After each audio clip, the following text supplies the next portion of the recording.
everyone, and welcome once again to the National Association of Adoptees and Parents Happy Hour, where we discuss all things adoption. I'm Marcie Keithley, your host this evening, along with Pam Krosky and Jennifer Falsing in the Zoom room to help out. Just a little bit about us. I won't go ahead and read that, but we do go ahead and like to, for our first time attendees, to know a little bit about us. The short name is NAAP. But again, we're excited to have all of you here this evening for tonight's conversation regarding the hit show, This Is Us.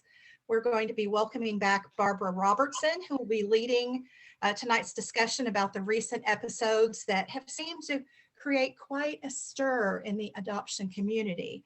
So we will be discussing season 5, and this is part 2. Again, if you haven't already, if you would please place yourselves on mute. And if you do have a question for Barb or would like to make a comment, please raise your virtual hand, or you can pose it in the chat room, and Jennifer and Pam will also be watching out for your comments. But before I introduce Barbara very quickly, I did want to personally thank all of you. I wasn't here last week, and I really wanted to thank all of you for the love and attention and support that you've given me in the loss of my mother last Friday. So it's been a pretty difficult week. We're going to lay her to rest tomorrow.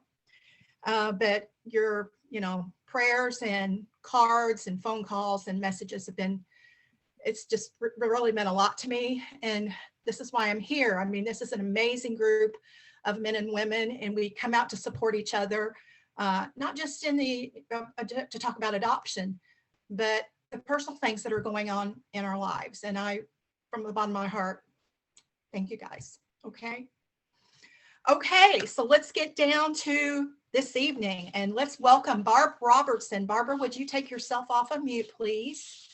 I'm just going to tell you a little bit about Barb for those of you that don't know her. She is an adoptee, and she currently serves as co-facilitator of Adoption Network Cleveland's monthly virtual Webcam general discussion meeting. She's also a member of our senior advisory committee here at NAAP, and we appreciate Barb. This is her second time on to discuss This Is Us. So I'm looking forward to the conversation this evening. So everybody, welcome Barb.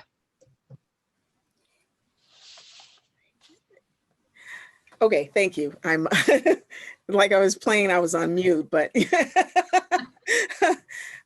it's really good to see everyone here. I see some familiar faces, and I just want to tell you, I'm sending you the biggest virtual hugs for all of you that I see. I've met quite a few of you in real life, so I'm glad that you're here tonight. And most particularly, I'm glad to have anyone else besides Eileen that's new, that this is their first meeting.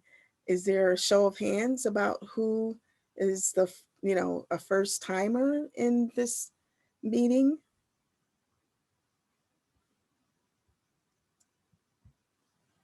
Okay, some people I can't even see, but that's okay. You're here. And we're just going to start by just giving a form, just informal discussion, because this is us. My question I usually ask is, who's seen it from the beginning? Show of hands. Okay. And who's seen a few of the shows? Okay, Eileen, I see that you have your hand up. And I want to also say that this is going to maybe bring some very emotional type of issues up, because one of the shows, as we all know, dealt with Randall's birth mother. And that was a show, Eileen, that was devoted to the entire show was devoted to her backstory. And that's something that in the adoption world, we don't usually get to hear. We usually get to hear the birth mother as told by other people in the triad / constellation, if she's even talked about at all. And so the fact that this show devoted a whole episode to her backstory was wonderful. And also the fact that it dealt with some really strong emotions. So I think that the story was something that, and I want someone to comment, like just say a sentence that from that particular show, what was the greatest impact for you just by the fact that they brought this up in the series?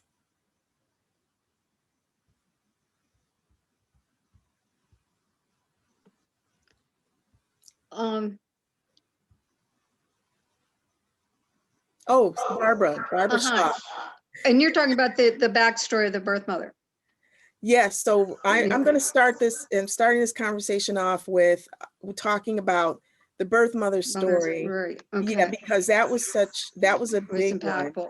Yeah, it was very impactful. And also, just when you think that that's not the only one that's impactful, we will talk about the other ones and other themes in it. But I think for me, it was interesting because a couple of years ago, one of the executive producers was at our Cub conference. There was about 100 people there, and she got kind of barraged with, why haven't we heard anything about Randall's mother?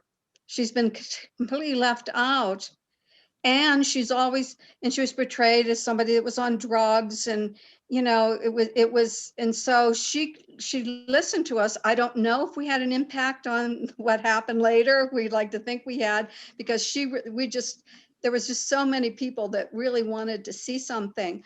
I found it beautifully written, very, very beautifully written. I personally would have, I think as a writer, I would hope that she hadn't died, because I think there could have been so many interesting storylines later if she was still alive, in terms of Randall getting to know her, maybe his feelings of conflict, of loyalty, whatever. So that saddened me a little bit that they actually ended up having her die. But that ending scene in the water, oh, I'm getting chills now just thinking of it. All of you have seen that.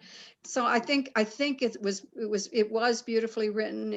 It was beautiful. I'm glad that they made her a full human being finally, and that was important to me. I didn't like the stereotyping, because so she was dismissed, she wasn't even going to be on the show. So I think that I was really pleased with that. But but at the end, I'll finish by saying I wish they had kept her alive, because I think they could have had some really fascinating storylines with that. But otherwise, well done. yeah, that was really well done. You're absolutely right, Barbara, because that was one of the low points about This Is Us, in the fact that they had the birth mother trope, and we were wonderfully taken through the journey of Randall's father and their relationship and how it evolved, and the impact of their life on each other. And this started out like his birth mother story in Randall's eyes. What was upsetting is because he was angry, like he was very angry and dismissive, and a few other emotions about his mother, about his birth mother. And that was very upsetting to me as an adoptee, because I understood exactly what that emotion was like. And even though it wasn't similar to my story, I never was angry with my birth mother, but it was like, I can understand why he would be. And of course, before knowing her story, it was so easy to think that, well, yeah, she was just a druggie, so we can dismiss her, right? Anybody want to comment on that? I know that sounds a little harsh, but yeah, Eileen. I I wasn't a druggie. It's upsetting and you know, it's not fair because I have met many. My story is, well, my story is quite powerful, which I can't now. Okay, I can't do, you can't, you know, can't hog the show. But I did write an article. I was born in Canada, but I've spent half my life in America and became an American citizen years ago. So, you know, and actually my son, Sean, who was born in New York, his dad was from Harlem, his birth dad. My son, Sean, was given Canadian citizenship about 25 years ago, the Canadian government, so he had dual citizenship. I had been on a lot of radio and TV shows and written an article for one of the newspapers out of Toronto. I'm going back like so many years ago now. It's like, it's hard to believe the years have gone. And the birth mothers I've spoken to and the birth mothers that I've met, most of them, they were not, you know, druggies who didn't care and love their children that they were forced to give up. And in my situation, of course, I died when I left that hospital, and I worked for I had a good job in Manhattan when that happened. When I was going through, it's a lot of stuff which we won't go into now, but when I left the hospital, and I didn't want to. I wanted to take my baby with me, but the social worker was there and the doctor said, no, you know, you got to go now. And it's like, well, I got to hold him. I got to hold him. And I was frantic. And it's like, no, but you can look at him. And they won't only allow me to look at him through the clear glass window. And what I took with me was the office had sent me flowers in a fruit basket and a little baby boy doll. And when I left, I took the doll, and that doll was with me for a long time. That's what I left the hospital with, that little doll, that little baby doll. And I thought it was like I died that day. My heart didn't come into my body until I saw him in Queens, my beautiful son, Sean, all those years later. And I can't tell you the story. It's too long and too much and too complicated.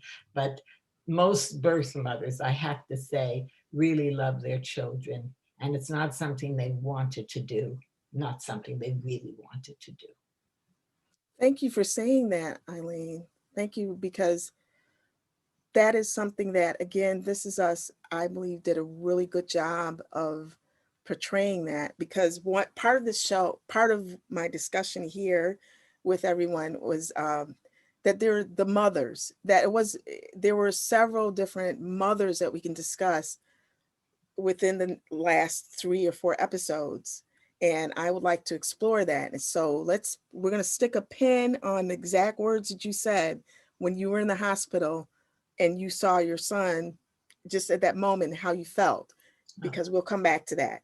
David? Thank you, Barbara. Hi, everybody. First, I want to gently invite everybody to remember that we're dealing with some real human beings, not only in real life, but in this episode. And when we use the term druggie, or we label them as addicts, I think we're minimalizing them. What these really are these people who have had difficult times in life. They've had some difficult times in their environment. They've had some monstrous stressors in their life, and they've turned to drugs as an adaptation to those stressors. These are not bad people. They got involved in some unhealthy maladaptive coping mechanisms, and that's the way I'd love to envision them. And I do that, number one, because that's what I do for a living, but I work very hard to do that, especially the culture in which we live in, where you can't turn on the news without seeing a mother in the front seat of her car with a needle in her arm and a child in the back seat in the car seat. These are human beings struggling with real problems, and Randall's mother was no different, and his father was no different. Just like Randall is struggling with things, just like his brother and sister are struggling with these things. And I think that compassion comes through. That compassion comes through in her story, even though there might have been some maybe predictable things, or maybe things that seemed a little too neatly wrapped. I think that the beauty of the show is that they show characters and develop them in all of their glory, with all of their imperfections as human beings as well. And I think that that is just phenomenal. So having said that, my mother passed away of addiction. So I know this, and coupled with that, and after having read Ann Fessler's book, The Girls Who Went Away, it was no stretch for me to see that my mother probably dealt with some things her entire life related to relinquishing me and the pressures surrounding that. Did it cause her addiction?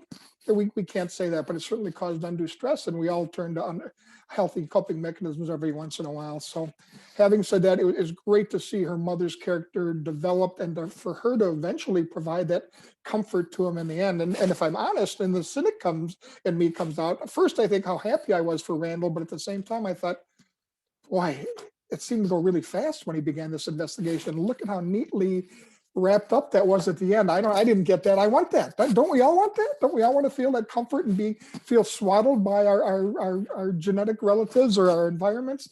It was wonderful. But anyway, I could talk about this for a long time. Thanks for listening. Thank you, David, for bringing that up. That's exactly what by you bringing up what you did, I love the contrast between me using that derogatory term versus how we really should be thinking about people who are living or had lived with addictions, and to dispel that, the myth and the tropes that we've heard about people who have. So thank you, David, for that. So I see Lori, you've got your hand up, and then there's someone else after you. And I believe I saw Jennifer, you had your physical hand up. A couple things. First off, that whole water scene at the very end, where he connected with his mom and she made the comment, "You have my eyes." I meet with a friend every week online, and our primary discussion is This Is Us. And she's not an adoptee. And she said that even hit her hard, because it never dawned on her how much adoptees struggle with not seeing themselves in their family until you have kids. So not only, I believe that whole episode was so well written that it didn't just impact us adoptees and us in the adoption world, but also it spoke to non-adoptees, which was perfect. And you had mentioned Randall's anger when the guy was telling the story and was going slow, and they were building that backstory when he stood up and said, "That's a nice, love story, but I want to know what happened to I was like, "Same here, Randall." It was like, yes, but what was impactful for me was him to walk back into the house and look at pictures. I just kind of put myself in his shoes, saying, did he feel like her presence? And it just, the memories that, that he could have created, that he did create with his father. So, I mean, it was such a well-written episode, but I do think it was kind of rushed. And I do wish they would have given his mom some time, him to meet his mom, but it also shows what some of us struggle with, that sometimes you meet them when they're alive and sometimes you don't. And how do you deal with that? Yeah, absolutely. And I'm glad that you brought up the water scene, because, and the fact that your non-adopted friend was impacted by that, because I believe that regardless of anyone's belief or their experience, that scene right there encapsulated so much, and it can provide some sort of comfort or closure in so many ways. Yep. For so many people. So I was, as usual, when I'm looking at This Is Us, I don't go in with any expectations.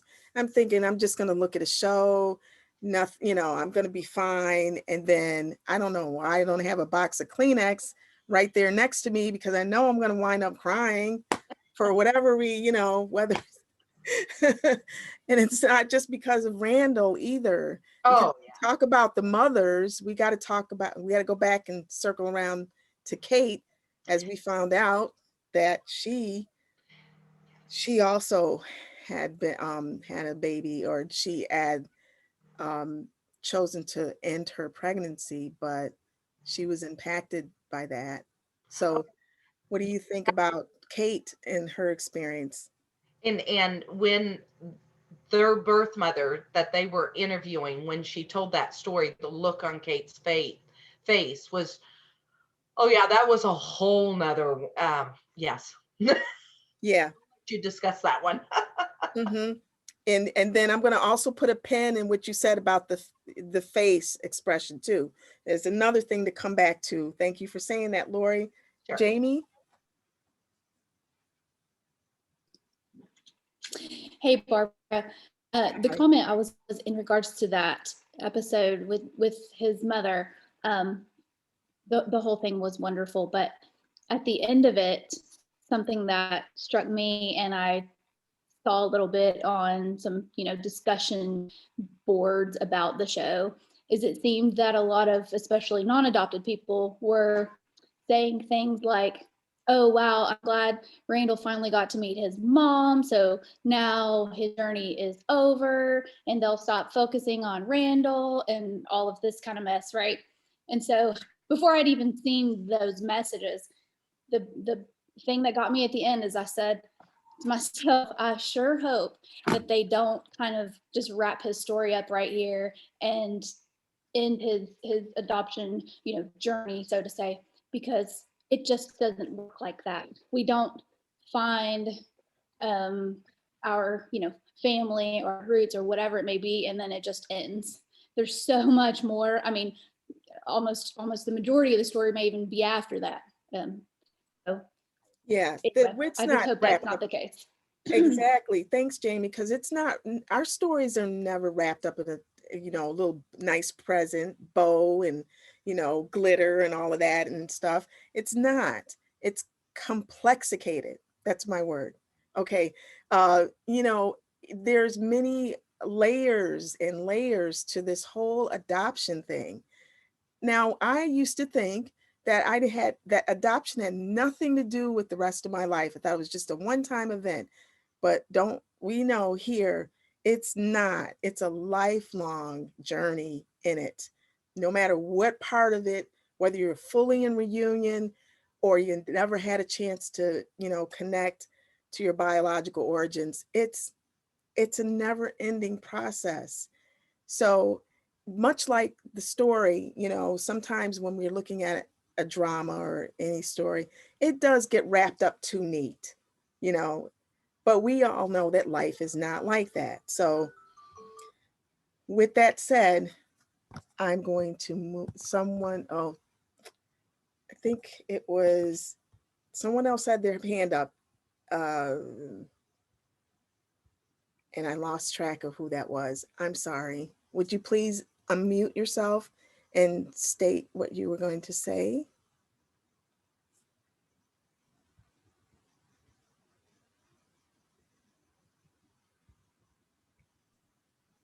Well, Yeah, Sarah Easterly. She's Oh, got her hand up. Sarah. it wasn't me. I didn't have my hand up, so I was giving space in case someone else had wanted to say something. Okay, thanks, Sarah. Go ahead. Well, just, catapulting on what Jamie just said, I think, I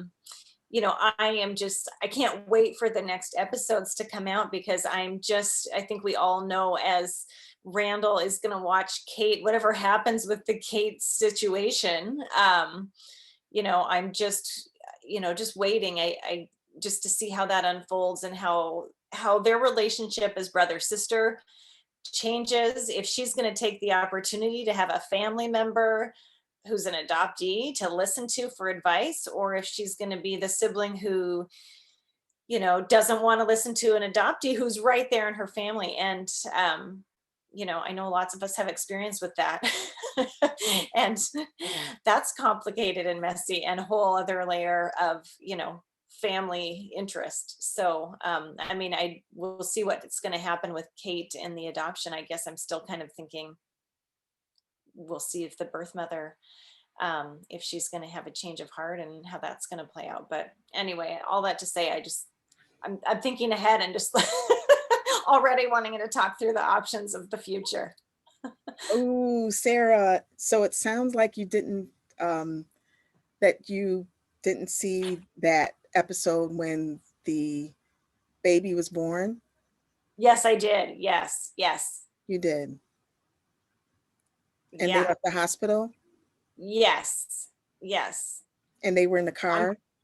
Yes, I saw that. Yeah, no spoilers. It's okay. You're not spoiling anything. I'm not spoiling anything because that, Yeah, that segues into what I wanted to circle back to with Lori and Eileen, actually, because I'm just talking about this birth mother round too. Like, we will talk about the other mother aspects, but that the significant. So, Eileen, you shared with us how it felt or how you responded when your child was born in the Yeah. hospital. Yes. And Lori, you mentioned the, facial expression. So I'm going to confess to you people here within this group that when I saw the last episode of of baby being born and they left the hospital and I looked at the birth mother's facial expression as she was leaving the hospital, I went to a place, it took me back. Like, I literally, my entire being felt all of that. She should get an Emmy, okay? First of all, the actress, because she was dead in the eyes. It was like there was nothing. And Kate was rattling on, and there was nothing. And I felt all of that because I understood for the first time something my own birth mother said to me when she had to sign the relinquishment papers. And she said, because I happened to be there in the room at the time, in the little, whatever, right? When she was signing the relinquishment papers. And she said, I just got out of there. And the way she said that, it struck me that, wow, that was an interesting thing that she said. But then when I saw the birth mother leave the hospital, knowing that she was leaving, she was going one way and her baby was going another, and that it was a lie that I thought that birth mothers would forget, and that they would have no, oh, that's it, I'm done. That right there was the most impactful, emotional moment that I'd had with this show. So, anyone else want to comment on that?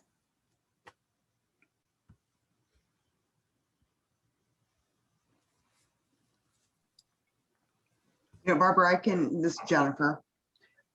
I don't even remember leaving the hospital. My life ended when hours after giving birth, I wake up and there's a social worker standing there shoving papers in my face, telling me to sign. And it's just like, I don't know where I was. I woke up like 6 weeks later and I'm standing in the courthouse to go in and sign relinquishment papers. I don't remember anything. It wasn't my choice. I was a 16-year-old. That's the choice that was made for me. But I get what you're saying about her expression, because I probably was like that too. I mean, the lights were on, but nobody was home. I was so disassociated. Yeah. I was in a maternity home, of course, and I had to go back. We were required to go back for 2 weeks, and I don't remember leaving the hospital and going back. My next memory, because I think I was in shock, was a week later when the caseworker came and took me into a room literally the size of a closet. It had room for 2 wooden chairs and a table. And she pushed the papers at me and I was defiant. I was sitting there with my arms crossed and leaning back. And I said, I'm not signing and I love him. And she leaned in and said, you do not love this baby. How dare you say you love this baby? You are the most selfish person I have ever met. How can you deprive this beautiful child of a mother and a father. And of course, the whole issue back then was you needed a nuclear family. You know, you take that baby home, he's going to be called the B word for the rest of his life. That's exactly what it was like. And I hadn't started crying yet, but I just was, she just pushed me and pushed me and pushed me. And I believed that if I loved him, then I said to myself, I'd love him. So I guess I have to listen to her. And I signed the papers. Anyway, to make a very long story short, I went upstairs in the maternity home and I was crying. And this is the kind of thing that really eats at people's psyche. The woman that ran the maternity home came rushing upstairs and made me stop crying, because she said, she didn't want any of the other girls see me crying. And so it was constant pushing down of all of our emotions. We weren't allowed to feel anything. And then of course we explode years later, but she needed that signature. And if she was going to make me feel like I was a selfish SOB for not signing, she was going to make sure that was going to happen. And, you know, of course, it's the regret of my life, but to make me stop crying, oh my gosh, that, you know, oh, don't, you know, your roommate's going to, my roommate was still pregnant. She's going to see this. You know, they didn't want these girls to feel like there was any kind of emotion involved in this. And it was a horror to say the least. But anyway, that's kind of, I agree with the look in the mother's eye in that episode. It was really stunning. And I think many of us can relate to that. So thank you for bringing that up. We appreciate that. Yeah, for sure. For sure.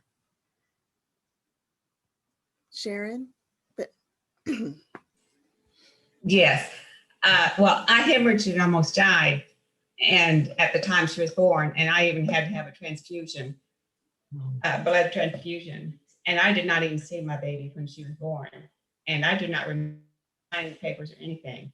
But the only thing I do remember is the social worker saying that go on with your life like this did not happen.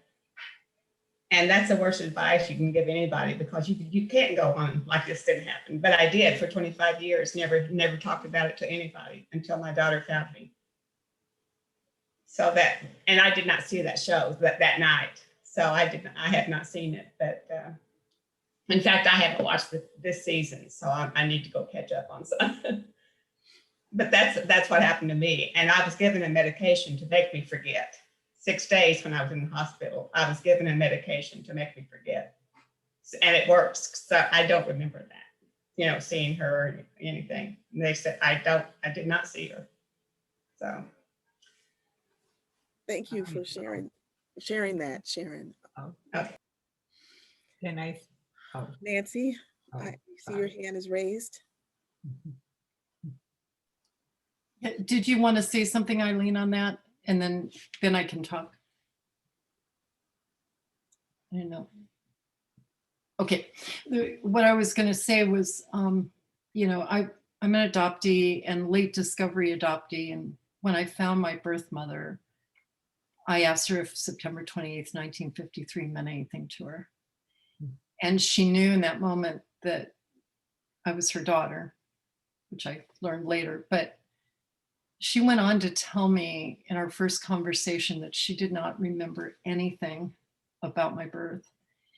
And as an adoptee and discovering it so late, that it was really hard for me to understand that.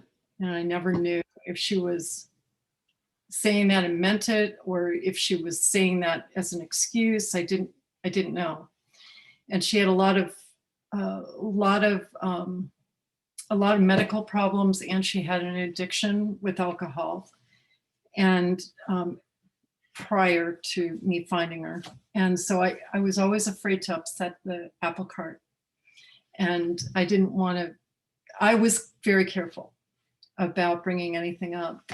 So what happened was she passed away, and it was that was several years ago, but in visiting my half sister, her daughter,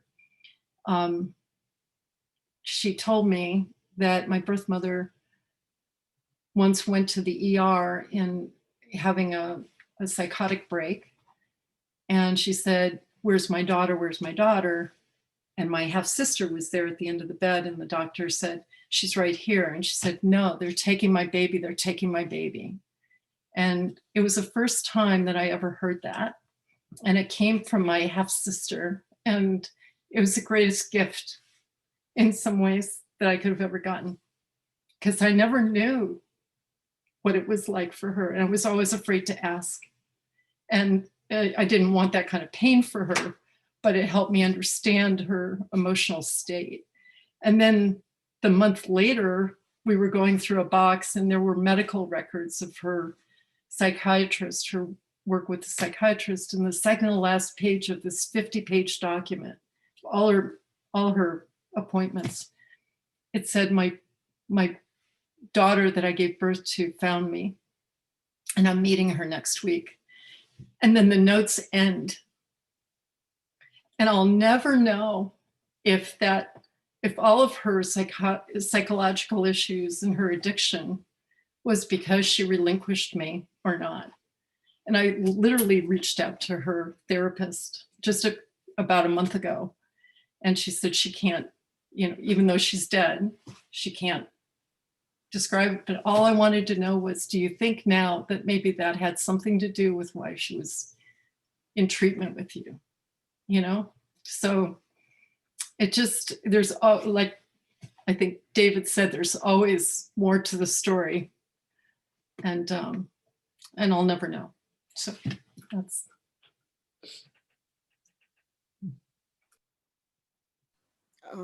Thank you for sharing that. And thank you for the ladies that have shared so far, because as Tracy says in the chat, that hearing you all today gives her a better understanding of the fact that her birth mother refuses to talk about her birth, and gives her a better understanding. Kevin, I see your hand. Oh, sorry, I apologize. Sharon's hand was up first, and Kevin, you are next. And then maybe I can be. Okay.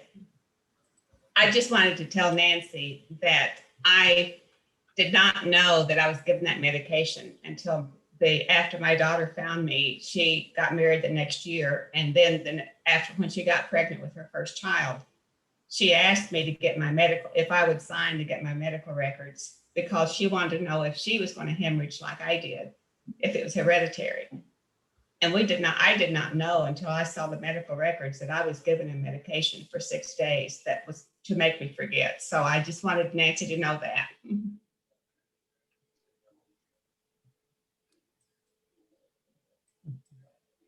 I know that's a practice that was happening a lot then. Yeah. Yes. Yes. But thank you. Yeah. Kevin. Thanks. I've been following the show since it started, and I have a film background and a theatrical background, so I tend to watch it first. Just it's easier for me to watch a show like this technically first, just to take about 400 steps back. How's the writing, so to speak? Geez, look at the lighting on this, and then I watch it again by myself. And then I usually watch it a third time, and then allow myself to be prepared for the emotional sections of it that may pull me in different directions. This season has made it very difficult to continue watching the show, even from the first watch. When I first began searching for my mother, it was spurred on by another mother who had given up her twins and found out that I was adopted and talked to me about it. It was the first time, and I was 40 years old. It was the first time that I had ever had someone speak to me, like we're speaking tonight. And it changed everything for me. But I think we're a lot of us are summarizing, you know, what we said at the beginning, which is it's a lot more complex than any one show, one episode, or even one movie. Once, you know, you could just go on forever and ever. I think that's their frustration on the show, and it shows sometimes the writing and the producing. From when I take those 400 steps back, I realize they must be frustrated. Like, how do we do this right? I don't think they're trying to do anything, you know, wrong, I think, but I think they're finding out that this is impossible, you know, to show the picture in a way that could even have a glimpse of what's happening tonight in our conversation. So it was difficult for me to watch these. You know, the biggest difficulty I had, and I thought it was not well done, was the dream sequence when, you know, he was in the water and experiencing that moment with his biological mother. I found that technically didn't appeal to me, but I understood it from an adoptee's perspective. I understood that because I've had those. I've sat by my mother's grave. I never met her. When I found her, she was dead. And what I found is that, boy, what the things that I didn't know and still feel like I don't know could just fill up pages and volumes. And one thing I don't share, it's kind of new, and I've only told, I think, Marcie and maybe a few other people that I know, but is that when I found my siblings, my sister was the only one that knew about me, and our mother had told her, right? And she was the only one alive that our mother had ever spoken to about it. So I got some kind of secondhand, but I got a firsthand view of their conversation about how she loved me and how and I won't go into the details, but you understand it. So now years go by, and some of you know me, I wrote a book. My sister, you know, and my brothers were in the book. So my brother bought the book for my sister because she didn't have a copy in Colorado. And he called me one day. He says, "Hey, I'm on my way over to see Julie. I'm going to give her the book." So he calls me like 2 hours later. He says, "I went to the house, I opened the book, and I read the section of, you know, when you met Julie." We're all having laughs, we're all crying. And then Julie goes, "Yeah," she said, "you know, and it was just amazing that, you know, Mom told me that, you know, after she married Dad, which is not our father, it's their father, you know, that he said, yeah, if you want to go find him, I'll go find him." And they went to try to get me. They went to try to get me. And John said, "That's not in the book, Julie." And she said, "Oh, did I forget to tell him that?" I mean, it was kind of a weirder conversation than that, I'm sure. But the point is that years have gone by, 12 years I've been there. I've spent time with Julie, and the things that are just unlocking one piece at a time. And I'm kind of thrilled because I'm more apt to be ready to hear that now. Like, you know, I've told a lot of people, I almost am glad Facebook didn't exist when I was searching, because I don't know if I could have done that. I don't know if I could have done the 3-day kind of, hey, I found them, now what do I do?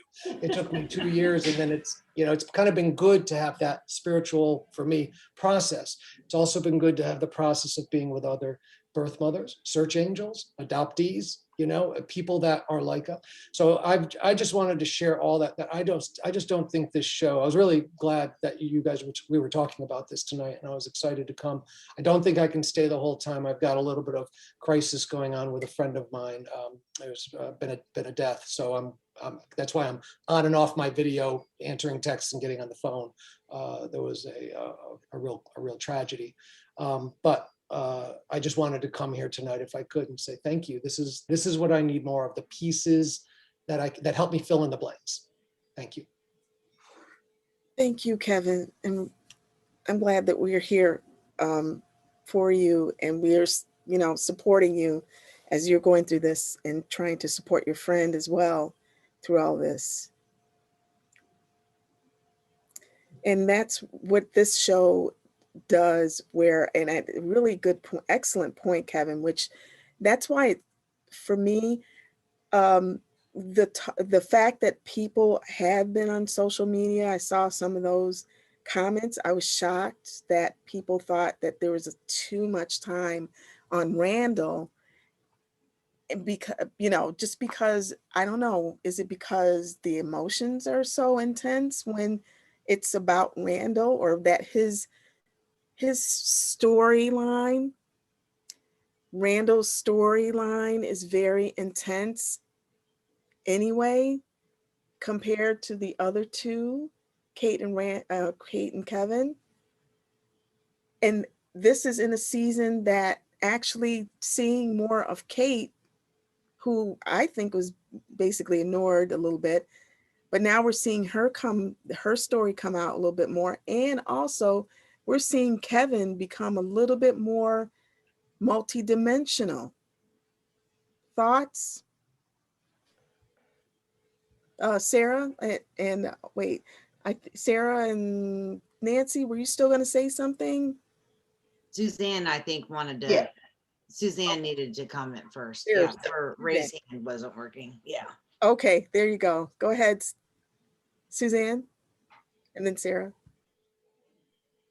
Okay, I have to confess I have not been watching it long. I've been cheating and grabbing clips when I had a break this week on YouTube, and I guess so I can't comment so much on Kate, but I kept wondering about Miguel and not knowing more about him and how he ties to people as kind of the stepdad. And I should add my background. I'm the adoptee, but my stepsons are also adoptees. And when my husband was trying to court me, I guess he said, I'd be a great stepdad because I'm already an adoptive dad, and it's kind of the same thing.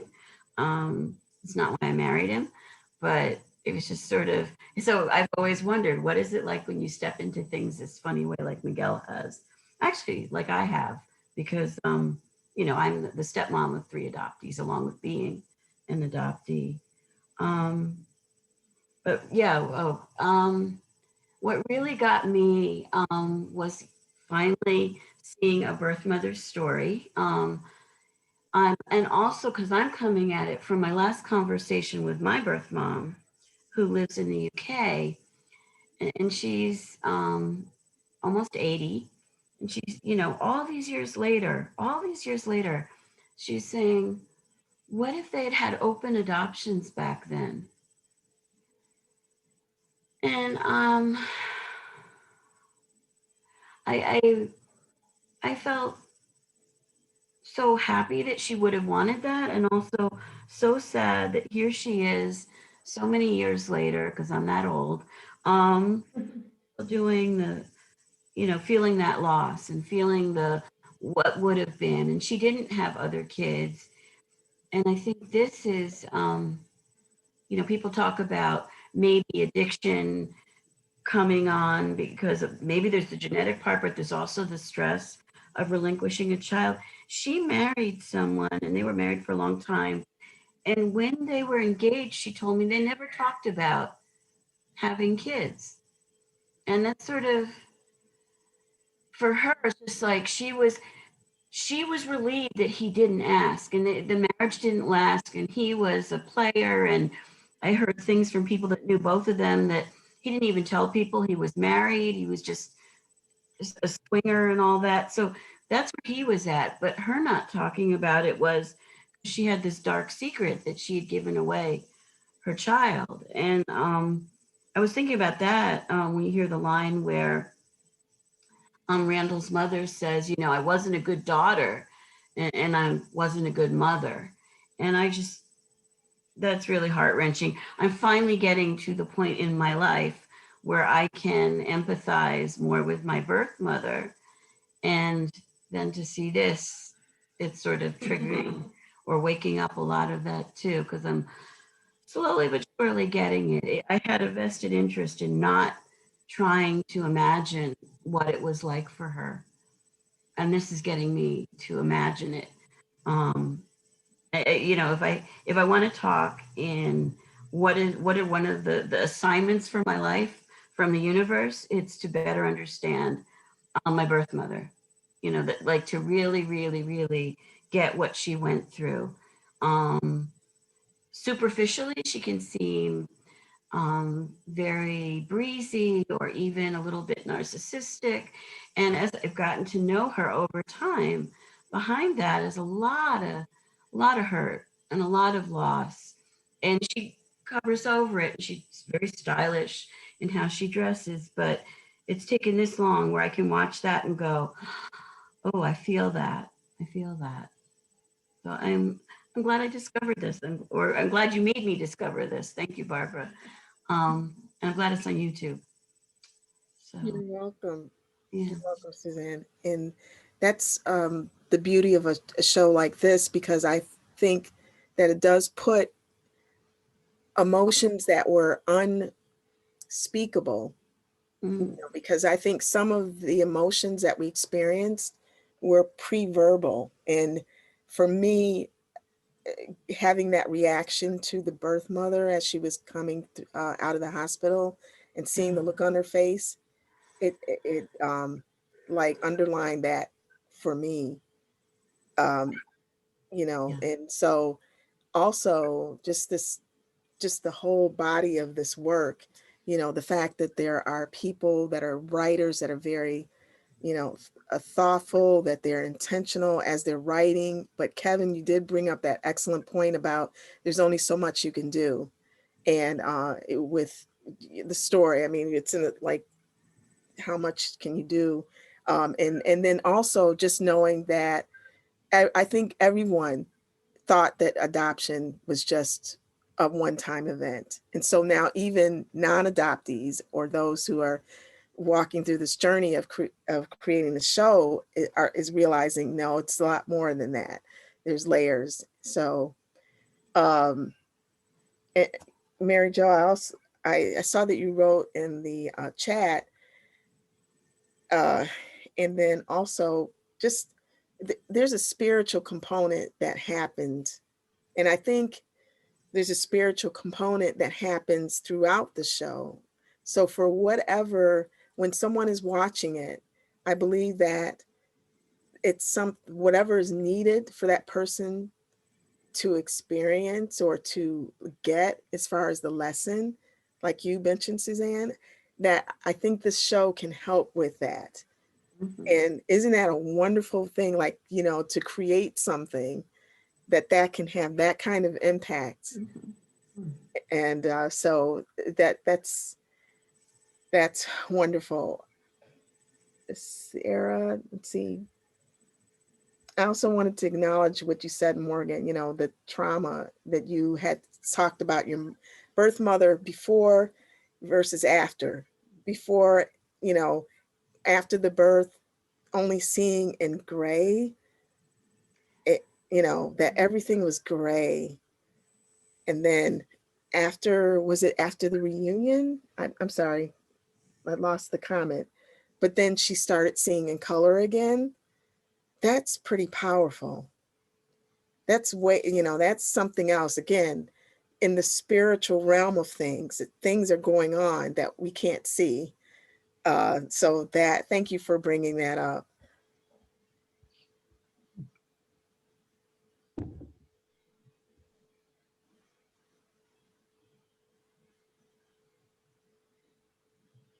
Okay, hi. Barbara, I just wanted to comment on, you know, the Facebook comments about being tiring of Randall's storyline, which of course none of us are, but I think it speaks to culture as a whole and some of our fear of pain and sadness, and it's hard to look at. You know, I have friends who won't watch the show because they say it's too sad. um, I had a neighbor of mine give me an adoptee book that she had read. This was a while ago, and she made a comment. She's not an adoptee, but she has an adoptee as a family member, and kind of rolled her eyes. Oh, sounds just like my whining cousin, you know. And I'm remembering, I'm just kind of flipping back through the years. Like I remember being in a writing group, and it was when I was still in the fog, so I kept it pretty quiet that I was an adoptee. My closest writing friends didn't realize I was an adoptee, and there was kind of some mocking of adoptee memoirs. And I think there's this just cultural kind of, I don't think it's that people are mean-hearted and that there's something wrong with the adoptee story, but I think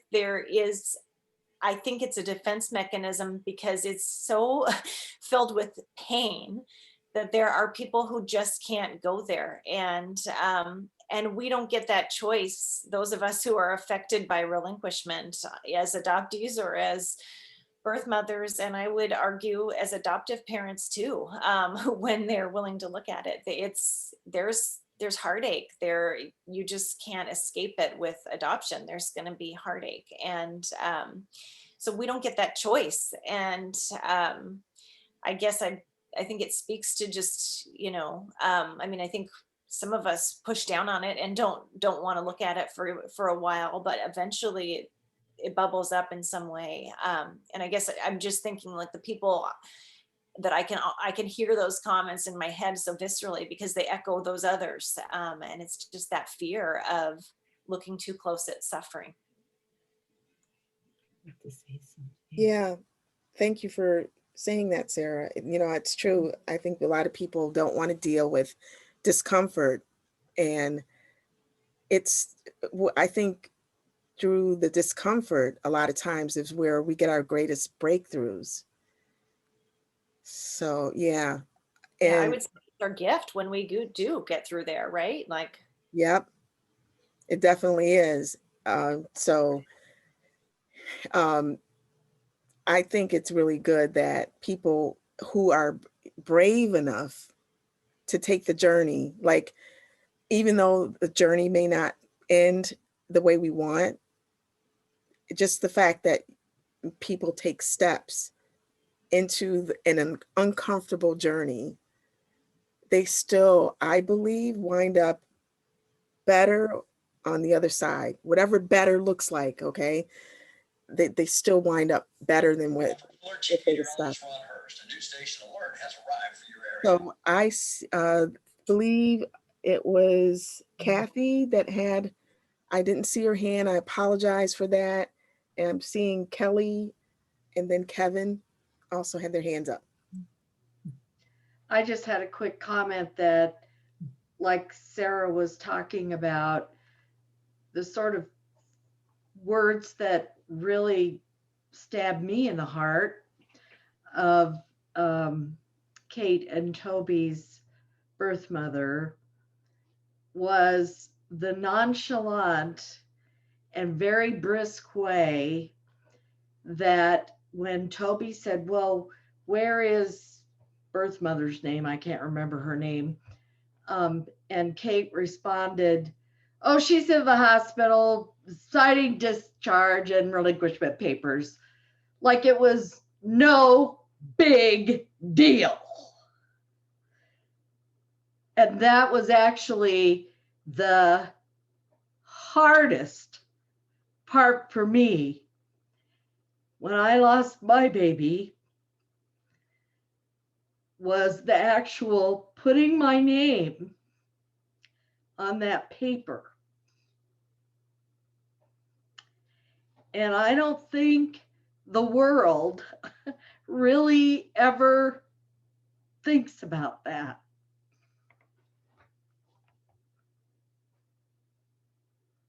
Thank you, Kathy, because you just underlined and underscored and bolded exactly the feeling that that for me, just when my mother said what she did, that I felt that when she said she had to get out of that room. Like as fast, she signed the paper and then she could not stay there in that moment because it was too much. And then to not talk about it for the next X amount of years, as if nothing happened. So thank you for sharing that, Kelly and Kevin. Hi. Talking about that episode, the most recent one where the birth mother gave birth to the daughter that Toby and Kate were going to adopt. I thought it was interesting how when the birth mother changed her mind and decided she did want to hold the baby after giving birth, the look on Kate's face was disappointment rather than understanding. And she quickly said, oh, well, sure, but her face didn't match her words. And I think there was a point at which she said to the birth mother, have you changed your mind? I don't recall whether or not she actually asked that or not, actually. I'd have to go back and rewatch the episode, but clearly she could see the birth mother was struggling with this decision, particularly in the car ride home when she didn't want to talk. And she said, I don't want to have visits as they had previously discussed. And I feel like Kate was just totally missing the pain that the birth mother was going through. And she really should have in that moment said, okay, let's reconsider what we're doing here, because clearly the birth mother wasn't okay with it, or she was struggling immensely. And rather than showing the support that I think Toby got it a little bit more than Kate did on the car ride home, but even Toby could have done more. I think they should have stopped the car and been like, okay, let's take a moment here and figure out what is really going on. And I think we should put a pause on this until I guess until she had really made up her mind, because clearly she hadn't had enough time to think about the long-term effects, and she felt differently after giving birth.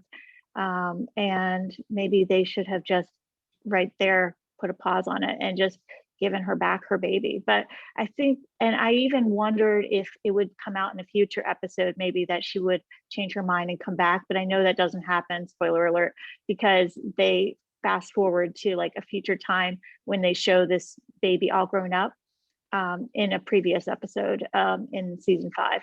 So I know they end up raising that daughter, but I think it's very sad that just how it ended with the birth mother. And I guess the one point to her credit is that Kate wanted it to be an open adoption. She did say that, I think, in the last episode, and she was really devastated that the birth mother decided to make it closed upon like being dropped off at her house. But I think that there was much more they could have done to maybe help support her in raising that child, because clearly she wanted to, but she couldn't put words to it because her sense of, I guess, denial at that point was too strong. Thanks for that point, Kelly. And I see that our time is getting short, but I just wanted to make this statement about the emotions, because just food for thought. Maybe if she did start thinking about the birth mother's emotion, how she was feeling, would she be able to feel, it was the contrast between Kate's joy and the birth mother's despair was striking. Would it have been possible for both of those emotions to hold space at the same time in those moments? I don't know. So we got Kevin, I think did Kevin jump off or is he still on? And then Alyssa and Suzanne, and then I believe we got to start wrapping up, right, guys? I have just a very short comment kind of to add on to what Kelly was saying, which is that it isn't addressed at all how little support Ellie had in her life. We know, I think, that she was a widow. There's no mention of any friends or family or any support at all. So that, it kind of became that Kate and Toby seemed to be her only support system. And I think that there could have been an opportunity there in writing that story for them to address that. Where is your support in your life, and how are you going to move forward in this without your child if that's your decision? And how does not having support influence the decision you're making? And then how can we get you support? And I think that's like ultimately what we need to address as a society moving forward in adoption.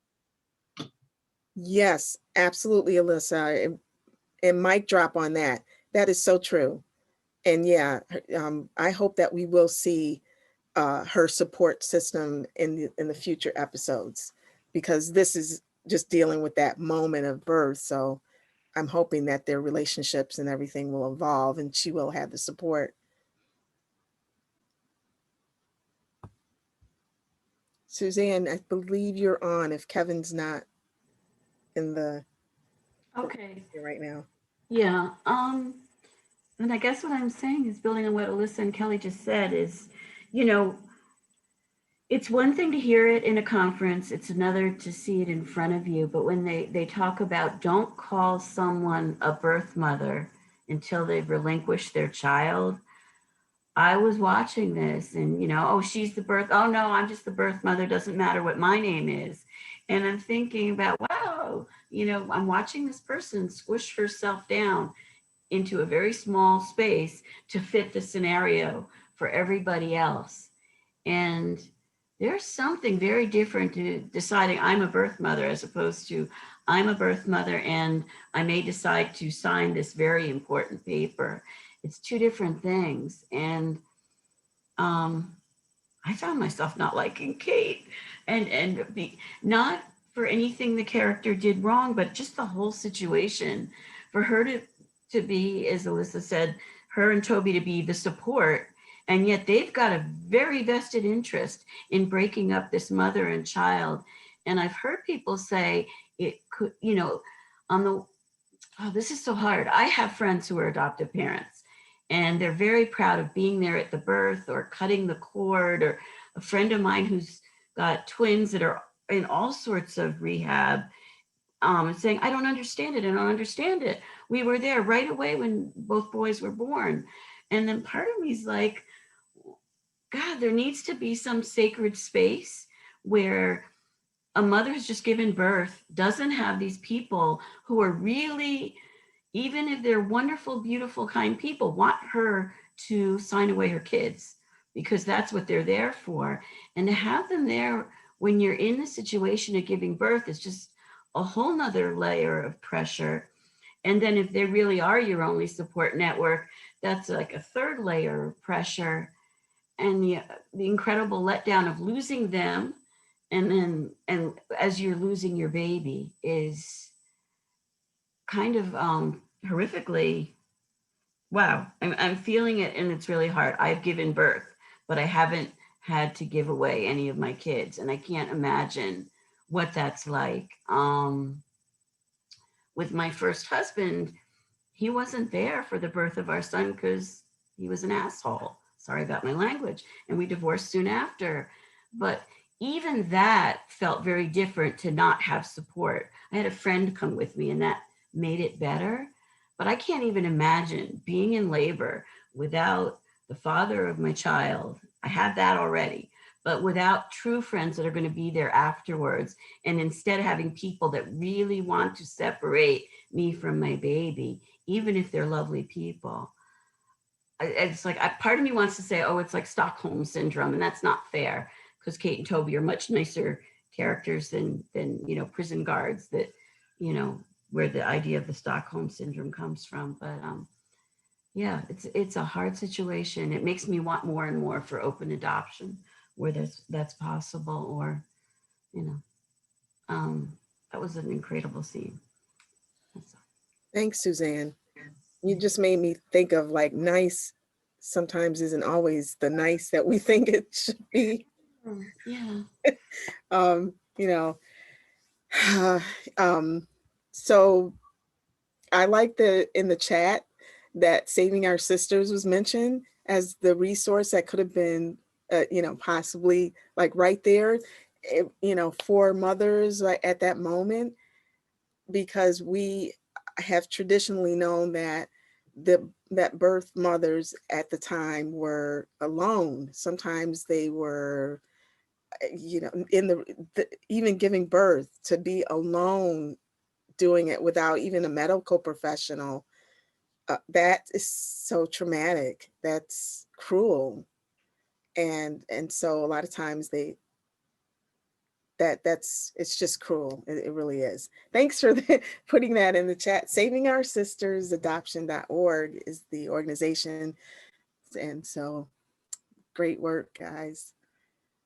So is there anyone here that, I know there was many things that were said, and this we could talk so many, there's so many themes, but if there's anyone here that would like to have a sentence or to say, have the opportunity to say something, could you please do that for us? And I know we have a short time, short sentence would be great. Just unmute yourself because I can't see everyone. Can I say something? No, I guess I'm not being seen now. Interesting. Go ahead, Eileen. I'm sorry, my mic. Go ahead, Eileen. Okay. I just for a moment, what the other lady was just speaking about. When a mother loses a child to adoption, there's no one there to comfort her or hold her or give her some peace. If you lose a child in death, you have family, you have friends, you have others that will comfort you. But losing a child through adoption, you're alone. You're all alone. I know that feeling. I know what it was like. You know, you're just all by yourself. There's no one there for you. And it's hard. It's really hard, you know. The one thing I did very quickly through the years till I found my son, I would write to him. Christmas, on his birthday, when I was just feeling so sad, and he was 8 or 10 or 11, and I write from my heart how I felt about him and loved him, and I was searching for him. And when I found him, I gave him all the letters. I gave my son all the letters I wrote over those years that I didn't know where he was while I was searching. So, yes. And when I lost him, it'll be 2 years next month. It was like a double death for me. It was like I lost him again, but this time, you know, yeah. But I had lots of good years with him, and I have 2 beautiful grandchildren, and I love them so much, and they're wonderful, and I adore them. They're just my, you know, my strength. Yes, they're in California. Yes, yes, yes. Thank you for allowing me to participate in your show today. Thank you. Thank you, Eileen, so much for sharing and being vulnerable with us, being transparent with us. It was a gift to many because we don't often get to hear a birth mother's story from her perspective, in her own voice. Yes. And you gave that gift to us today, and we so appreciate that. You're quite welcome. I wish you all the very best. And the mothers out there, the birth mothers, most of them, I have to say, love their children.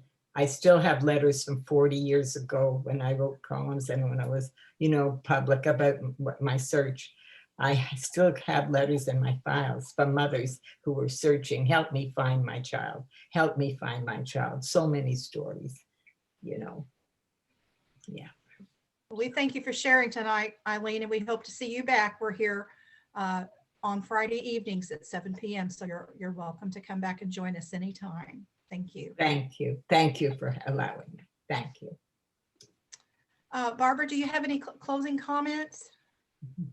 I just want to thank everyone for being here and providing this space.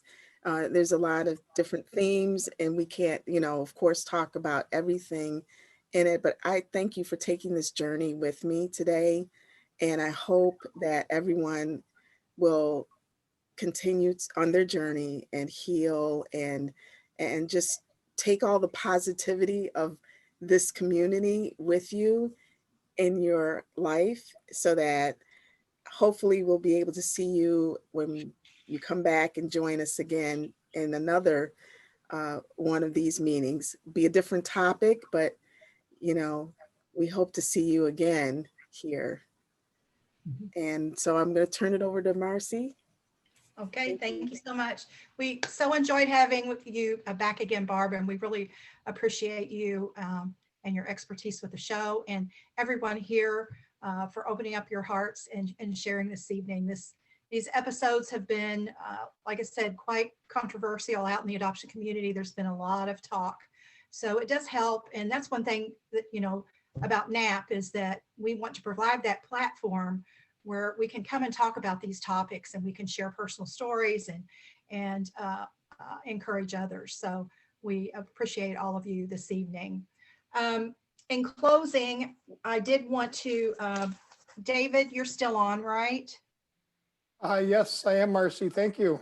For our new attendees, would you mind sharing about your group and what we do on Tuesdays? Sure. Some of you probably saw me very enthusiastically posting in the chat, because every time we talk about This Is Us, there is certainly a group of individuals who has been exposed to and affected by addiction. And that's exactly why the National Association of Adoptees and Parents has sponsored the Adoptee Paths to Recovery meetings every other Tuesday. The next meeting is at March 9th, and ultimately it's a facilitated group by myself. They're non-denominational, and it's based on the philosophy that adoptees experiencing any type of stress and recovery or stress and resilience can gain much by coming together and sharing their experiences, as well as sharing their solutions to these problems. This is open not only to adoptees, but to families and friends. It's a great, safe place to find that validation, that common goal, and that common solution that we're all looking for when we're affected by addiction. We'd love to see you there. Great, thank you, David. And then also, I'd like to the group that I'd like to ask you a question. Is this something, as far as future adoption happy hours, would you like to revisit This Is Us again? If so, if you could leave a yes or heads up or whatever comments you have in the chat bar, let us know. Depending on those future episodes, I'm sure Barb would love to come back and join us again, and we could continue that. So I just wanted to bring that up. Okay, Pam, do you have anything that you'd like to add? No, we're just glad everybody was with us tonight, and we will be back on the what, 13th? The 12th. Oh, Jennifer, do we have a slide, Jen? With Zara. There we are. Zara will be joining us. Yes. All righty. So mark your calendars. And again, we appreciate everyone coming on tonight. If you haven't visited us on Facebook, we do have an Adoption Happy Hour Facebook page. You're also welcome to come on and join us, leave your comments, and also visit our website.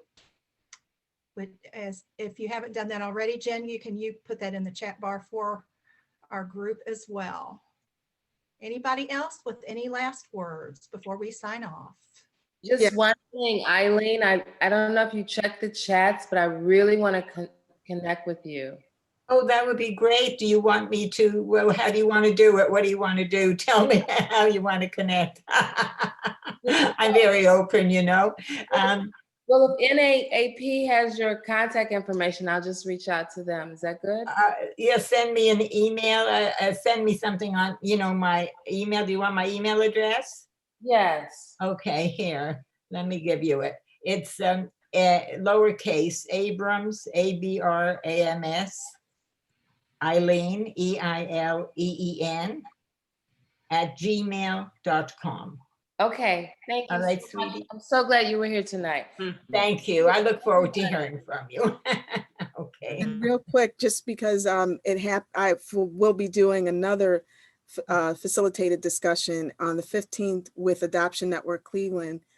So please check out their website just in case you'd like to chime in on that one as well. So the more the merrier. Thank you so much, everybody. All right. Thank you, everybody. You have a great weekend, and we'll see you next week. Thank you. Paige, we're thinking of sushi. Take care, everyone. It was great.